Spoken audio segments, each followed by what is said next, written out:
এখন আমরা একটা কোশ্চেন সলভ করব। কোশ্চেনটা কিন্তু ভাই খুবই ইম্পর্টেন্ট, 3 স্টার দিয়ে রাখো। কোশ্চেনটাতে বলা আছে একটি প্রোটনের ভর একটি ইলেকট্রনের ভরের কত গুণ। আচ্ছা, তোমাদের মনে প্রশ্ন আসতেই পারে ভাইয়া যে একটি প্রোটনের ভর ছিল 1.675 গুণন 10⁻⁻27 কেজি, আর একটা ইলেকট্রনের ভর ছিল 9.11 গুণন 10⁻31 কেজি। ইলেকট্রনের ভর ভাই 9.11 আর প্রোটনের ভর ভাই 1.67। কোথায় 9 কোথায় 1, তাই না?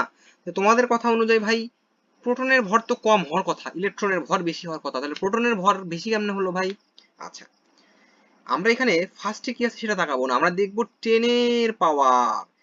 10 এর পাওয়ার যদি নেগেটিভ থাকে তাহলে মনে রাখবা যে সংখ্যাটা ছোট ওই টোটাল সংখ্যাটাই হবে হচ্ছে বড়।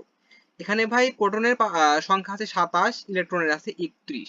তাহলে ভাই 27 ছোট না 31 ছোট? অবশ্যই 27 ছোট। যেহেতু 10 এর পাওয়ার 27 ছোট এখানে, তাই এই প্রোটনের ভরটা হবে বেশি। আরেকটা জিনিস সেটা হচ্ছে যে আহ, অবশ্যই ম্যাথ করার ক্ষেত্রে কিন্তু ভাই কেজিতে কনভার্ট করে কাজ করতে হবে, গ্রামে কাজ কনভার্ট করে কাজ করা যাবে না। এখন একটার ভর আরেকটার ভরের কত গুণ সেটা কেমনে বের করে এটা কি জানো? এটা বের করতে হয় ভাগ করে।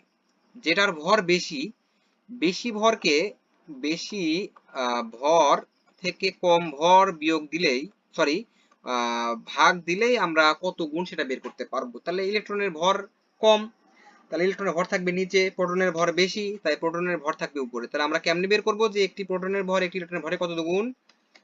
কার ভর বেশি ভাই? প্রোটনের ভর বেশি। প্রোটনের ভর আমরা উপরে দিব 1.675 গুণন 10⁻⁻27। নিচে রাখবো কাকে ভাই? যার ছোট সেটা, ইলেকট্রনের ছোট, তাই আমরা এখানে নিচে রাখবো 9.11 গুণন 10⁻31 কেজি।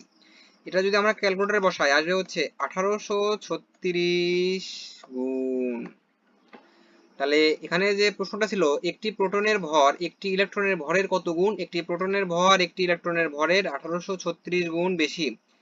এটা ভাই বোর্ড কোশ্চেন আসতে পারে বা স্কুলের পরীক্ষাতে আসতে পারে, ঠিক আছে? তো সুন্দর করে ভাই এই কোশ্চেনটা তোমরা ভালোভাবে প্র্যাকটিস করবা, আশা করছি তোমরা পারবা।